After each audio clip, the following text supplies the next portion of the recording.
മൂന്നാം ഊഴത്തിൽ വീണ്ടും നരേന്ദ്രമോദി തന്നെ പ്രധാനമന്ത്രിയാകും. സർക്കാർ രൂപീകരണത്തിന് മുന്നോടിയായി ഇന്ന് പാർലമെന്റിന്റെ സെൻട്രൽ ഹാളിൽ ചേർന്ന NDA എംപിമാരുടെ യോഗം നരേന്ദ്രമോദിയെ പാർലമെന്ററി പാർട്ടി നേതാവായി തിരഞ്ഞെടുത്തു. ജൂൺ 9 പ്രധാനമന്ത്രിയായി അദ്ദേഹം വീണ്ടും സത്യപ്രതിജ്ഞ ചെയ്യും.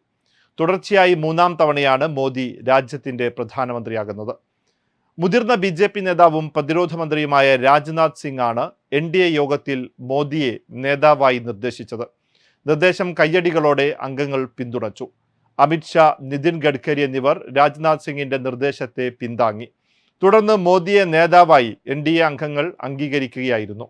NDAയുടെ എല്ലാ മുഖ്യമന്ത്രിമാരും ഉപമുഖ്യമന്ത്രിമാരും BJP സംസ്ഥാന അധ്യക്ഷന്മാരും യോഗത്തിൽ പങ്കെടുത്തു.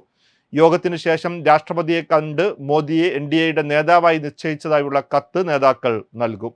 ഞായറാഴ്ച വൈകിട്ട് 6 സത്യപ്രതിജ്ഞാ ചടങ്ങ് നടക്കുമെന്ന് BJP നേതാവ് Prahlad Joshi NDA parliamentary party യോഗത്തെ അറിയിച്ചുവെന്ന് PTI റിപ്പോർട്ട് ചെയ്തു.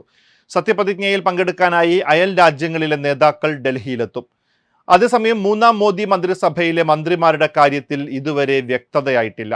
ആഭ്യന്തരമന്ത്രി സ്ഥാനത്ത് അമിത്ഷായും പ്രതിരോധ മന്ത്രിയായി രാജ്നാഥ് സിംഗും തുടരുമെന്നാണ് സൂചന. തൃശൂരിൽ നിന്ന് മത്സരിച്ച് വിജയിച്ച സുരേഷ് ഗോപിക്ക് ക്യാബിനറ്റ് പദവി ഉറപ്പിച്ചു.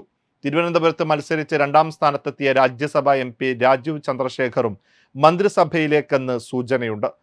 സഖ്യകക്ഷികളായ JDUവിന്റെയും TDPയുടെയും സമ്മർദ്ദങ്ങളിൽ കുരുങ്ങിയിരിക്കുകയാണ് BJP. റെയിൽവേ മന്ത്രിസ്ഥാനം വേണമെന്ന കാര്യത്തിൽ JDU ഉറച്ചു നിൽക്കുകയാണ്. BJPക്ക് ഇത് വെല്ലുവിളിയായി മാറിയിട്ടുണ്ട്. സ്പീക്കർ സ്ഥാനം വേണമെന്ന നിലപാടിൽ TDPയും അയവ് വരുത്തിയിട്ടില്ല.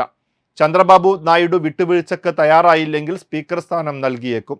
സ്പീക്കർ സ്ഥാനം TDPക്ക് നൽകുന്നതിൽ BJP നേതാക്കൾ ഇന്നലെ ചർച്ച നടത്തിയിരുന്നു. Waytonikah.com, the exclusive Muslim matrimonial site.